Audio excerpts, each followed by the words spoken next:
ನಮಸ್ಕಾರ ಕರ್ನಾಟಕ.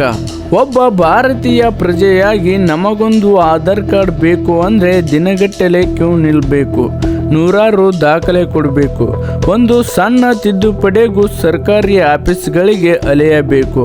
ಆದರೆ ನಮ್ಮ ದೇಶಕ್ಕೆ ಅಕ್ರಮವಾಗಿ ನುಗ್ಗುವವರಿಗೆ ಆಧಾರ್ ಕಾರ್ಡ್ ಹೇಗೆ ಸಿಗುತ್ತದೆ? ಧ್ವನಿ ಎತ್ತಿದವರ ಪರಿಸ್ಥಿತಿ ಏನಾಗುತ್ತಿದೆ?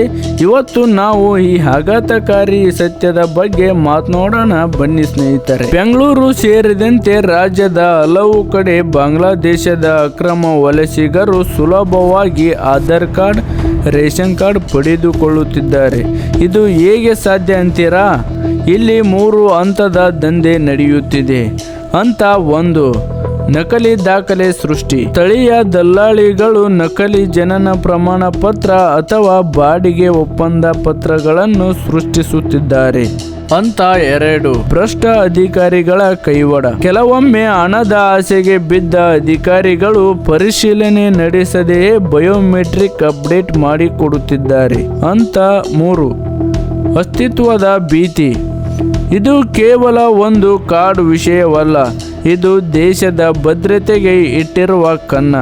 ಈ ರೀತಿ ಬಂದವರು ನಾಳೆ ಮತದಾನದ ಹಕ್ಕನ್ನು ಪಡೆದರೆ ನಮ್ಮವರ ಭವಿಷ್ಯವೇನು? ಇದೇ ವಿಚಾರವಾಗಿ ಧ್ವನಿ ಎತ್ತಿದವರು ಹಿಂದೂ ಕಾರ್ಯಕರ್ತ ಪುನೀತ್ ಕೆರೆಹಳ್ಳಿ. ಅವರು ಬೆಂಗಳೂರಿನ ಕೆಲವು ಪ್ರದೇಶಗಳಲ್ಲಿ ಅಕ್ರಮ ವಲಸಿಗರನ್ನು ನೇರವಾಗಿ ಪ್ರಶ್ನಿಸಿದರು.